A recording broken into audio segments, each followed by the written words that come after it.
Và chúng ta bắt đầu chuyến khám phá quốc gia Tuvalu bằng việc tới trung tâm của thủ đô Funafuti. Hiện nay mình đang đứng trước một con phố mang tên của chính quốc gia này, đó là con đường Tuvalu. Con đường này nằm trong trung tâm của thành phố, gọi là trung tâm thành phố, nhưng mà ở đây không có gì cả, chỉ là có một con phố duy nhất thôi. Và có vài tòa nhà nho nhỏ, không có gì đáng kể cả. Ngân hàng,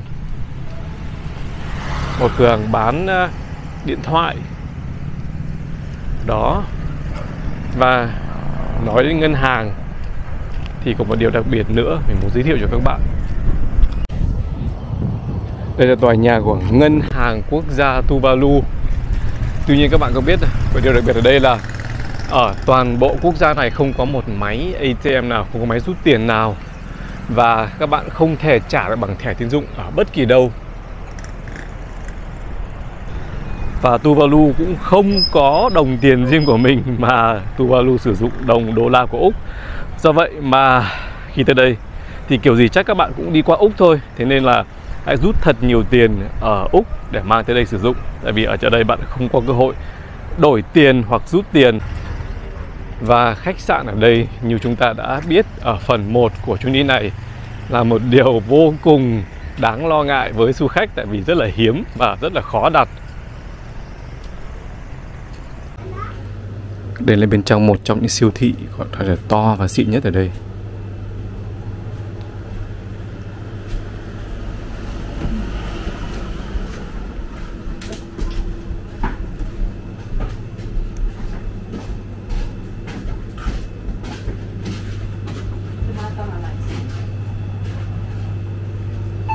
Rất là đơn giản thôi. Có một vài nhu yếu phẩm cần thiết, chủ yếu là đồ đông lạnh, thịt gà, thịt lợn.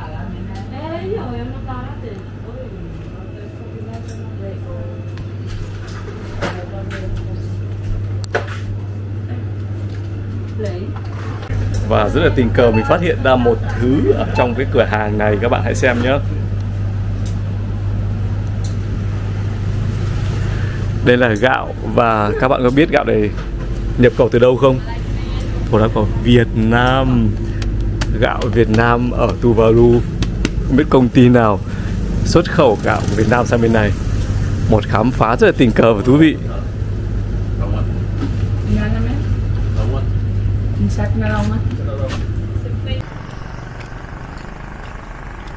Các bạn thấy đường xá rất là thưa thớt. Và ngoài ra ở đây nhà hàng cũng không có nhiều, chỉ có lác đác 1-2 nhà hàng trên toàn đất nước. Đây là cửa hàng của hãng Telecom, hãng truyền thông của Tuvalu. Còn xung quanh đây là những tòa nhà của các cơ quan chính phủ, cảnh sát nội kia. Đây là toàn bộ trung tâm của thủ đô Funafuti của Tuvalu.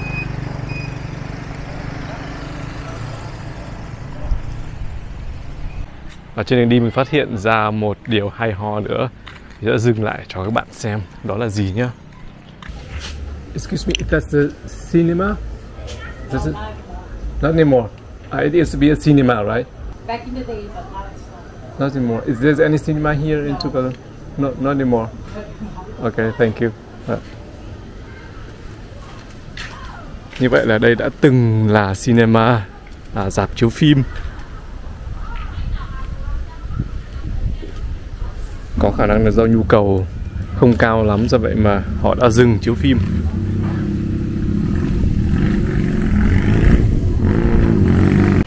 Như vậy là mình đã giới thiệu xong cho các bạn trung tâm của thủ đô Funafuti. Tuy nhiên, điều đặc biệt làm nên đất nước Tuvalu không phải ở trong trung tâm.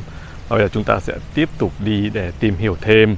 Và để khám phá hòn đảo này thì không có cách nào tuyệt vời hơn là thuê xe. Ở đây các bạn có thể thuê xe máy hoặc là thuê xe ô tô. Và như đã nói thì Tuvalu có một vấn đề trầm trọng về thiếu nhiên liệu. Đây là một trạm xăng. Trạm xăng này trông khác nhiều so với trạm xăng mà chúng ta đã từng biết. Tuy nhiên ở đây không có xăng. Nhiều khách đến đây phải bỏ về. Petrol here.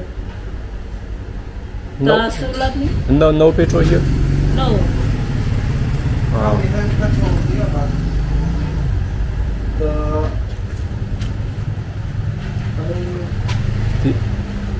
We always bring that. But Okay.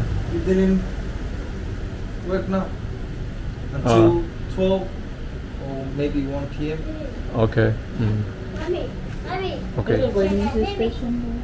So where's the next petrol station? Can you show me where's the next petrol station? The Sulami. There's a store there. Near the hotel. Mm-hmm. Yeah, they have a station. There's a station. Which hotel?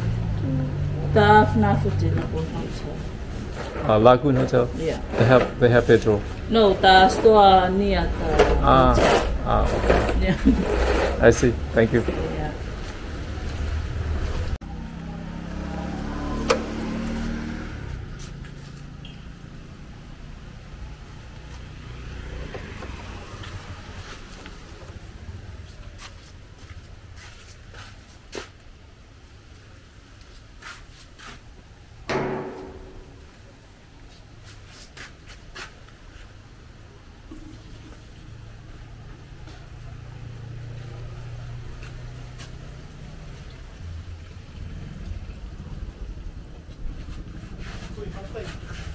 Okay.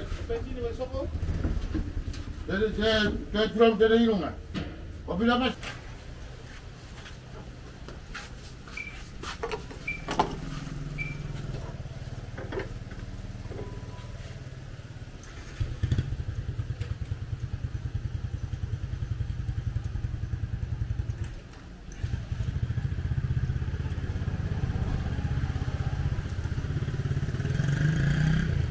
Có một nơi mà ở các quốc gia khác là một nơi bị cấm nghiêm ngặt, và nếu các bạn vi phạm thì có thể sẽ bị phạt rất là nặng, thậm chí có thể ngồi tù. Nhưng ở Tuvalu, đây lại là một sân chơi. Và các bạn có biết mình đang ở đâu không? Mình đang ở đường bay của sân bay duy nhất ở quốc gia này. Đơn giản là ở đây đất đai thiếu thốn, do vậy mà người dân ở đây phải tận dụng từng cm đất một để làm những mục đích khác, ví dụ như là sân chơi. Đây là đường bay. Ở Tuvalu, một tuần chỉ có tầm khoảng 2-3 chuyến bay. Do vậy mà trong những lúc mà không có máy bay cất cánh hoặc hạ cánh ấy, thì đây trở thành một con đường, trở thành một sân chơi. Và các bạn thấy hình ảnh này đây.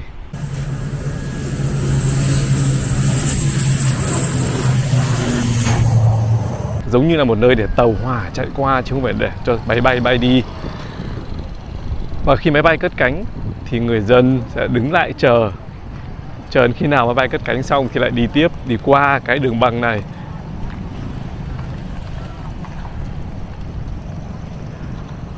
Quả là một nơi rất là đặc biệt, vô cùng độc đáo. Và mình nghĩ rằng là nơi này chỉ có ở Tuvalu thôi, không còn một quốc gia nào có cái tình trạng này nữa. Và bây giờ lát nữa thôi có một chuyến bay chuẩn bị hạ cánh. Đây là công tác chuẩn bị dọn đường cho cái chuyến bay đó. Và nhân viên của sân bay đang dựng mấy cái biển này cho mọi người không được đi qua.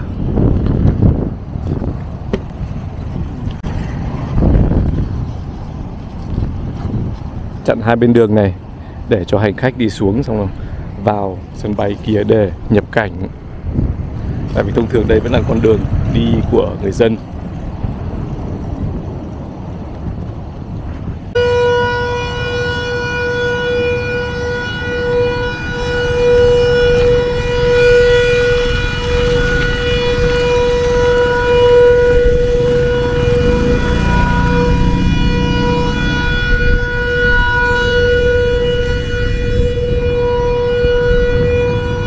Và khi có máy bay chuẩn bị hạ cánh thì có tiếng còi báo động vang lên để mọi người rời khỏi khu vực đường băng.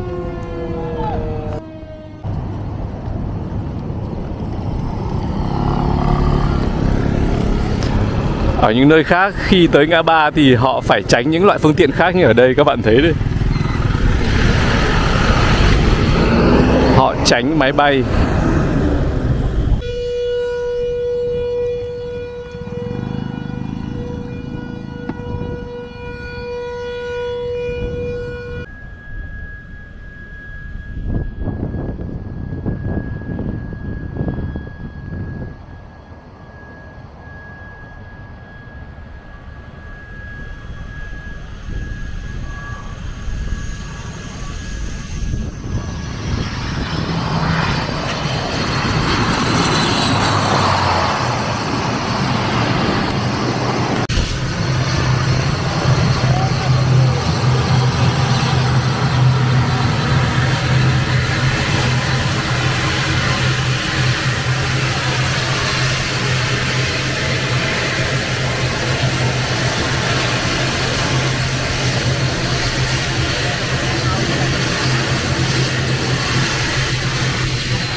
Khi máy bay hạ cánh xong rồi thì giao thông ở đường băng này lại trở lại hoạt động bình thường.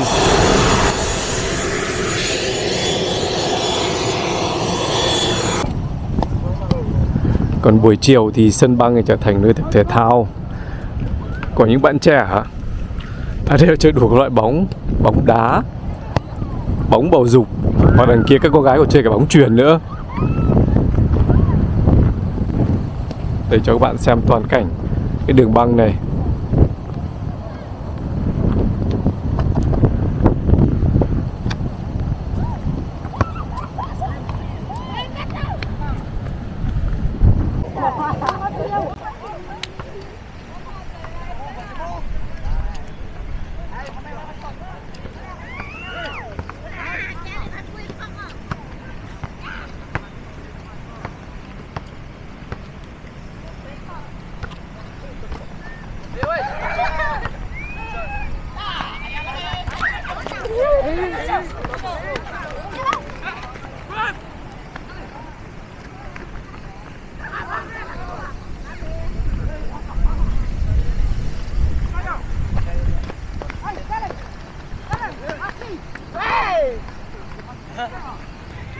Đúng là đường bay đặc biệt nhất thế giới, có 102. Đố các bạn tìm được một đường bay như này ở bất kỳ một nơi nào trên thế giới. Và có vẻ đây là sân tập thể thao duy nhất của quốc gia này. Buổi chiều tới là hình như là toàn bộ quốc gia, tất cả thanh niên cả nước này đều ra sân băng này của sân bay này để tập thể thao.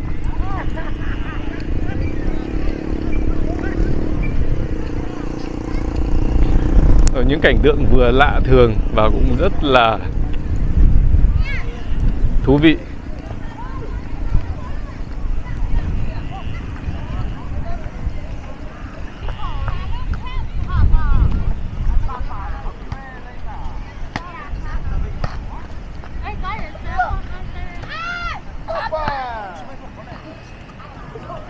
Và có vẻ những người dân của Tuvalu, tất cả mọi người đều biết được lịch bay của sân bay này. Điều mà hiếm ai trong chúng ta quan tâm tới ở điều kiện bình thường.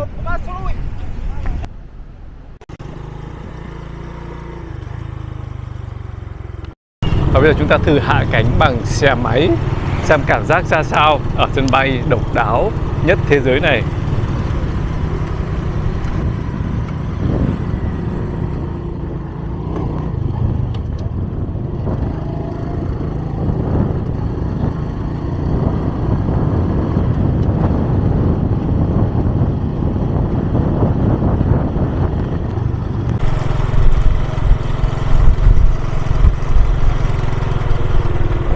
Và khi hạ cánh,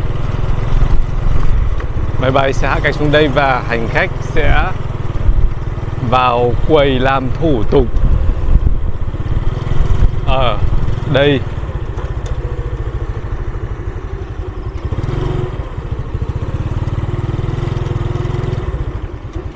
Đây chính là cửa vào duy nhất ở sân bay này.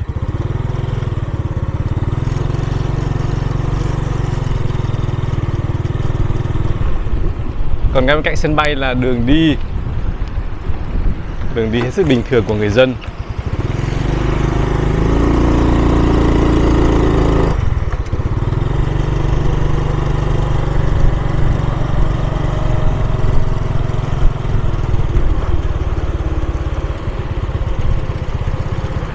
Bên cạnh là nhà ở.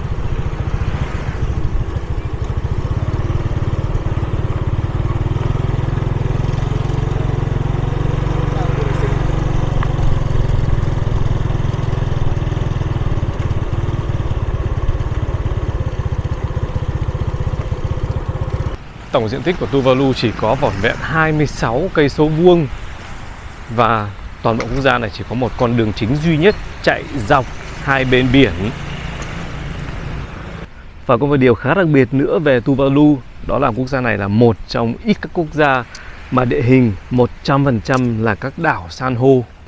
Và theo định nghĩa về mặt địa chất thì đảo san hô là tàn dư của những núi lửa đã bị chìm xuống biển từ khoảng hàng ngàn năm trở về trước. Và dân số của Tuvalu là tổng 11.000 người. Trên thế giới này có 193 quốc gia là thành viên của Liên Hợp Quốc. Và các bạn có biết là tính về mặt dân số thì Tuvalu đứng ở vị trí nào không? Ở vị trí 193, nghĩa là vị trí cuối cùng. Chỉ có Tòa Thánh Vatican này nhỏ hơn, tuy nhiên Tòa Thánh Vatican không phải là thành viên chính thức của Liên Hợp Quốc. Và trong Thế chiến thứ hai, Tuvalu đóng một vai trò quan trọng trong việc giải phóng các quốc đảo ở khu vực Thái Bình Dương bị Nhật chiếm đóng. Và Tuvalu cũng từng là nơi mà quân đội Mỹ đã dùng để thực hiện nhiều cuộc tấn công khác nhau. Và chính Tuvalu cũng đã từng là mục tiêu bị quân Nhật Bản đánh phá vào năm 1943. Và đây chúng ta đang ở bờ biển. Và từ xa xa kia chúng ta vẫn còn có thể thấy rất rõ xác những con tàu vẫn còn được lưu lại ở khu bờ biển này. Và đó chính là những xác những con tàu nằm lại đây từ thời Thế chiến thứ hai.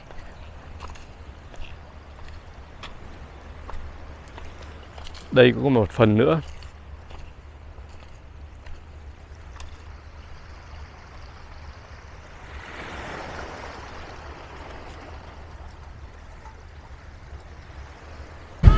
Hi.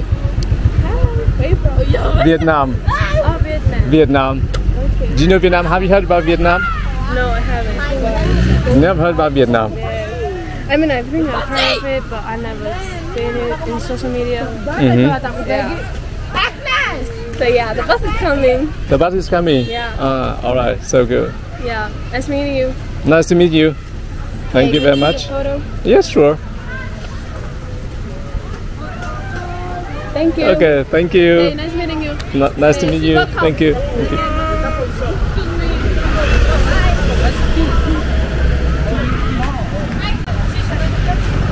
Vừa đi qua một trường học và được các em học sinh ở đây chào đón, hỏi han.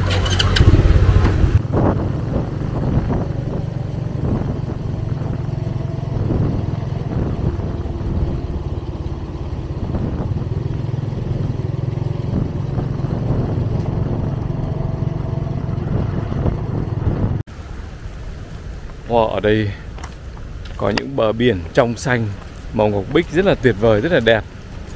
Tuy vậy, các bạn có biết không, Tuvalu là quốc gia có ít khách du lịch nhất thế giới. Và mỗi năm quốc gia này chỉ đón khoảng tầm hơn 2.000 khách du lịch. Và tuy nhiên cái điều này cũng đang thay đổi dần theo chiều hướng tích cực. Tại vì ngày càng có nhiều người khách du lịch, có thể nói là điên rồ như lại người chân chẳng hạn, biết tới quốc gia này và muốn tới quốc gia này để khám phá. Do vậy mà hy vọng tình hình trong tương lai sẽ cải thiện cho Tuvalu và sẽ có nhiều người tới đây hơn. Và có thể là hiện nay Lại Người Chân là người Việt Nam duy nhất đứng trên bờ biển ở Tuvalu. Và nếu các bạn theo dõi video trước của Lại Người Chân về Tuvalu thì các bạn sẽ thấy là Lại Người Chân vất vả như thế nào để có thể tìm được một chỗ trú ẩn qua đêm, một khách sạn ở Tuvalu này. Và sau mấy ngày ở đây và sau khi tìm hiểu thì mình được biết rằng việc các khách sạn kín chỗ không phải là do quá nhiều khách du lịch, mà là do họ dành chỗ cho những cán bộ, những người của Liên Hợp Quốc tới làm việc, cũng như những kỹ sư, những công nhân đến đây giúp quốc gia này xây dựng đường xá, cầu cống. Và đó là lý do tại sao các khách sạn ở đây lúc nào cũng chật kín phòng. Và khách sạn ở đây chúng ta đã biết chỉ có 2-3 khách sạn thôi. Thế nên là đó là một điều cũng không phải là quá là khó hiểu. Và cái bí ẩn đó đến bây giờ đã được giải đáp. Tuy nhiên cũng phải công nhận một điều rằng Tuvalu có lẽ là quốc gia hẻo lánh nhất mà mình đã từng tới thăm. Tới đây không hề dễ chút nào cả. Một tuần chỉ có khoảng tầm 2 chuyến bay mà các bạn chỉ có thể bay từ Fiji thôi. Và hơn thế nữa ấy, giá vé máy bay đến đây cũng cao, cắt cổ luôn, rất là đắt đỏ. Do vậy mà cũng không có gì quá ngạc nhiên khi quốc gia này là quốc gia có ít khách du lịch nhất thế giới.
Dọc hai bên đường rất là đẹp này, hai bên là biển, rất là thơ mộng nữa. Người dân mắc võng ra đây nghỉ mát, nghỉ ngơi. Quả rất là thư thái, giống như một thiên đường.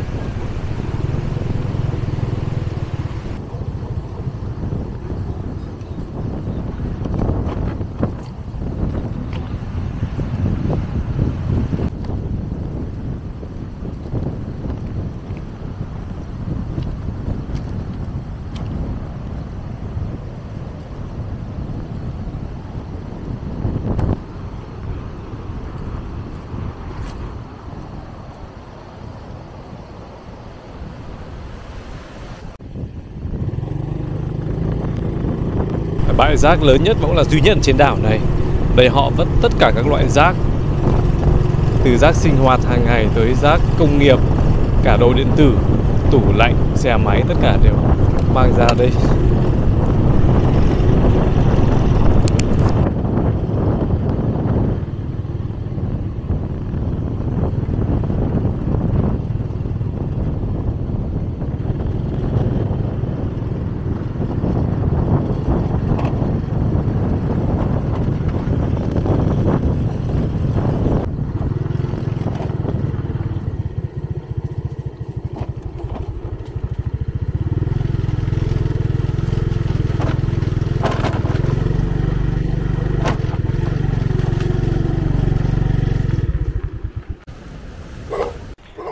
Và đây là điểm kịch kim của hòn đảo này. Họ không cho các phương tiện đi qua và chúng ta đi bộ vào một chút sâu trong kia để xem. Đây đằng sau cái lùm cây này là điểm cuối của cái hòn đảo này. Đằng sau đó là đại dương bao la thôi. Đây là hết rồi.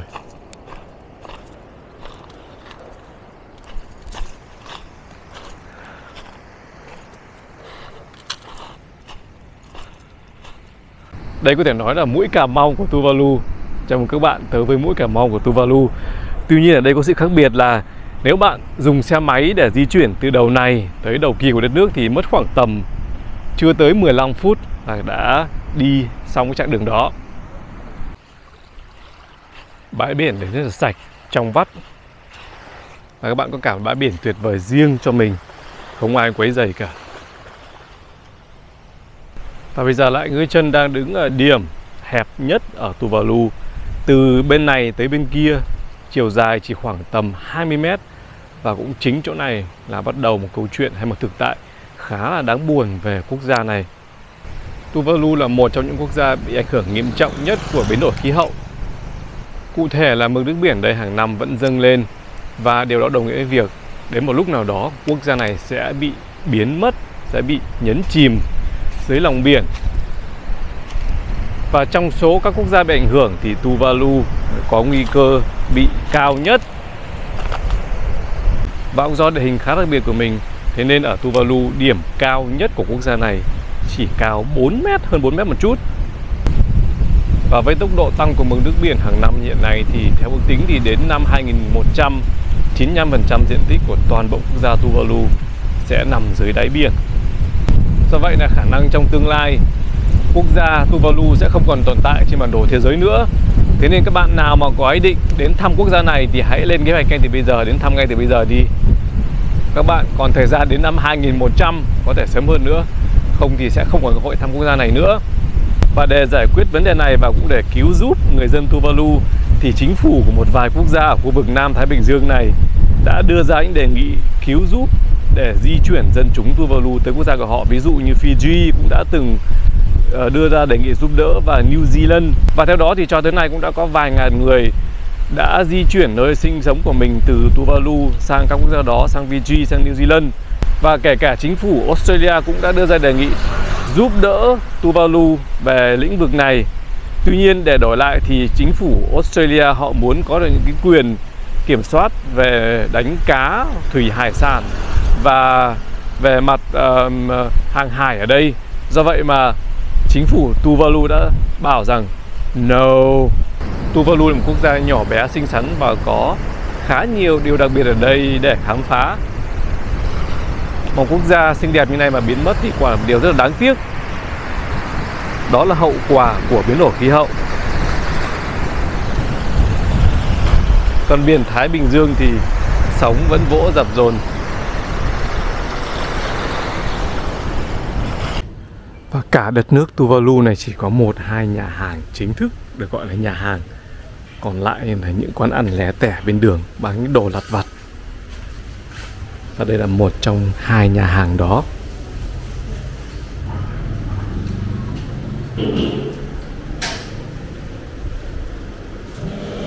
Đây là thực đơn các món ăn ở đây.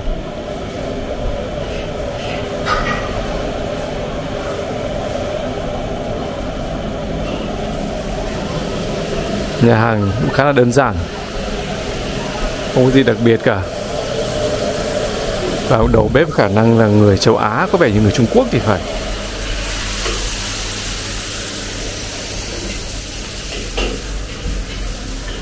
Và bây giờ chúng ta sẽ ra đây để bắt đầu thưởng thức một món ăn của Tuvalu xem nó ra sao.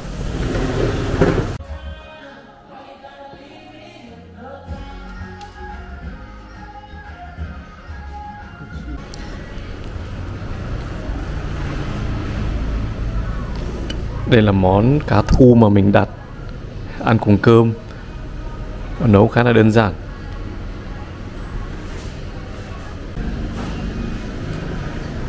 Ăn cũng được, cá ăn cũng khá là ok, khá ổn. Ở đây bạn không có nhiều sự lựa chọn, do vậy mà không thể kiêu ngạo hoặc là không thể đứng núi này trông núi nọ được. Tìm một món ăn là hạnh phúc lắm rồi. Và giá món này là $10 Úc.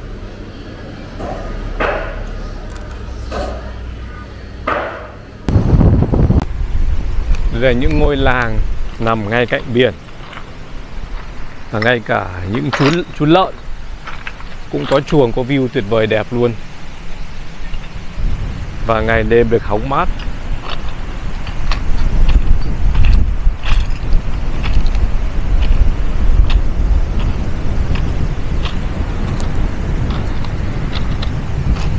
Tuvalu mặc dù là một quốc gia rất là nhỏ, tuy nhiên ở đây có rất nhiều điều đặc biệt, và đây là một điều đặc biệt nữa mình muốn kể cho các bạn. Tuvalu là quốc gia có chỉ số GDP thấp nhất thế giới, tức là đứng số 193 trên 193. Tuy nhiên có một thứ đã cứu nền kinh tế của quốc gia này, và đây là một thứ chắc chắn các bạn sẽ không bao giờ ngờ tới. Các bạn có biết là điều gì không? Cái thứ đó nằm ở ngay cái tên Tuvalu, và đó chính là tên miền TV hay là TV. Khi các quốc gia trên thế giới được phân bổ các loại tên miền thì Tuvalu được lấy tên miền là TV, TV. Và TV là cái tên miền mà rất được yêu chuộng bởi rất nhiều cá nhân, hãng. Do vậy mà cho tới điểm này, Tuvalu vẫn cho thuê tên miền để kiếm tiền. Và cái việc cho thuê tên miền này đã mang lại một cái nguồn lợi nhuận rất là lớn, giúp phát triển kinh tế của Tuvalu. Tuvalu đã từng rất là nghèo. Hiện nay Tuvalu vẫn còn làm quốc gia nghèo. Tuy nhiên Tuvalu đã từng nghèo đến mức độ mà không đủ khả năng về tài chính để có thể trả chi phí để có thể gia nhập vào Liên Hợp Quốc. Do vậy mà mãi đến tận năm 2000 Tuvalu mới chính thức trở thành thành viên của Liên Hợp Quốc. Và điều đó cũng nhờ việc bán và cho thuê cái tên miền TV của quốc gia mình. Và tiện đây chúng ta sẽ đi thăm một chút cái nơi ở của những người dân sống xung quanh biển. Đây là những ngôi nhà của họ,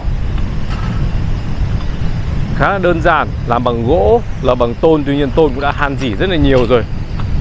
Khả năng là do thời tiết, do nước biển, gió biển. Đây có rất nhiều rác rưởi. Có vẻ như ở đây họ không chú trọng lắm đến vấn đề vệ sinh, vấn đề rác rưởi.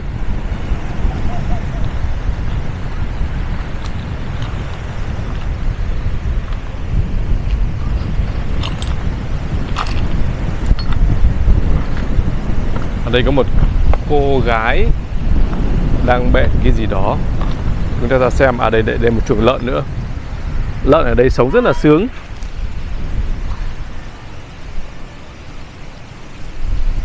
Sống ngay bên cạnh biển, gió thổi lồng lộng suốt ngày và view tuyệt đẹp nữa. Tuy nhiên khi lợn bị làm thịt thì sẽ như thế này. Hi, cô này cô đang bện chổi bên biển. Nice. How is life here in Tuvalu?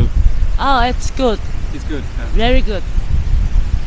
The life here is easy, everything. Yeah.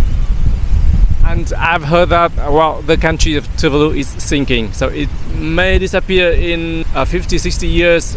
What do you think about that? I think it's the climate change, so sea levels. Yeah. I think that's the only one. Yeah. And do you worry about that? And would you go to other countries to live? No, I'm not worried. I'm not worried. You're not worried about that? Yes. And you're not going anywhere? No, me and my husband, we go to New Zealand. Và trước khi rời Tuvalu, chúng ta hãy thăm cái sảnh đi của sân bay Funafuti. Sảnh rất nhỏ, có mấy hàng ghế cho khách ngồi đợi thôi. Tuy nhiên điều đặc biệt ở đây là cái boarding pass, cái thẻ lên máy bay. Ở đây họ không có máy in thì phải họ viết bằng tay. Và cái số ghế các bạn thấy đây là họ có một cái sticker họ dính vào thôi. Đây chắc hẳn là cái boarding pass đặc biệt nhất mà mình đã từng có. Chắc phải giữ rất là cẩn thận để làm kỷ niệm.